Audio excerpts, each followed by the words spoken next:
Shabbat Shalom Mevorach, j'espère que vous allez bien et que vous avez passé une bonne semaine. Paracha de cette semaine, Parashat Naso. C'est la paracha où il est écrit la fameuse Birkat Kohanim, la bracha avec laquelle les Kohanim ont la mitzvah de bénir le peuple juif.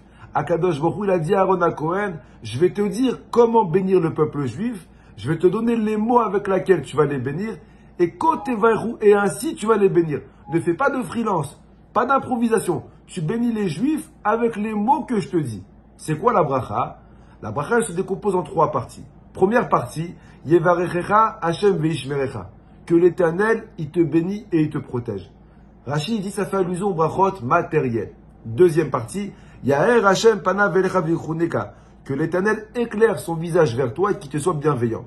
Ça fait allusion aux brachot spirituelles. Troisième partie, Isa Hashem pana velecha v'yasem lecha shalom. Que l'Éternel, il élève son visage vers toi et qu'il t'accorde la paix. Ça fait allusion aux brachot matérielles et spirituelles.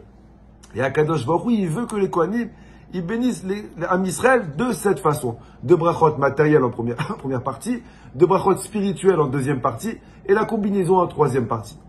La combinaison des deux en troisième partie. Quand j'ai eu cette semaine la bracha des Kohanim, je me suis posé une question. Quand on te dit que Akadosh Baruch Hu, il te bénit matériellement, à quoi Hachem il faisait allusion? À quoi Hachem il fait allusion? Quand je dis à quelqu'un que tu sois béni matériellement, ça veut dire quoi? Dans notre langage à nous, dans notre petite tête, ça veut dire que tu sois riche. Est-ce que Akadosh Baruch Hu nous bénit de richesse? Pourtant, on sait très bien comme quoi la richesse, c'est pas toujours une bracha. On connaît plein de personnes qui ont gagné beaucoup d'argent, mais qui se sont complètement perdus dans leur argent. Que l'argent les a complètement déstabilisés, a déstabilisé les enfants, a déstabilisé leurs femmes, leurs maris. On connaît beaucoup de personnes qui ont acheté des très grandes maisons, mais qui ont complètement perdu leur famille. On connaît beaucoup de personnes que l'argent a amené au divorce. Donc ça veut dire quoi que Akadosh Baruch Hu il te bénit matériellement? Est-ce que ça veut dire d'être riche c'est une bracha? Alors des fois oui, bien sûr, je veux être riche, mais des fois non. On ne sait pas est-ce que l'argent c'est source de bracha ou pas. Rashi donne une merveilleuse définition sur ce que c'est la bracha. Et dorénavant, quand vous allez bénir vos enfants le Shabbat, vous allez comprendre. Ça veut dire quoi des vrais brachot matériels? Rashi dit sur place, Sheit barechun nechasecha. Ne prie pas pour être le plus riche du quartier. Ne prie pas pour être le plus riche. Prie pour avoir le plus de bracha. La meilleure des brachot qu'on peut faire à une personne matérielle, c'est qu'il ait de la bracha dans ce qu'il fait. Ne prie pas pour avoir la plus belle des maisons. Prie pour avoir la plus belle des familles. Ne prie pas pour avoir la plus belle des montres. Prie pour avoir du temps pour passer avec ceux que tu aimes.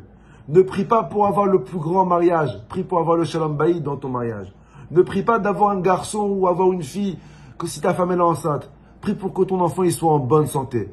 Prie pour avoir la bracha dans ce que tu fais. La meilleure bracha que Akadosh Baruch Hu puisse te donner, c'est pas la richesse.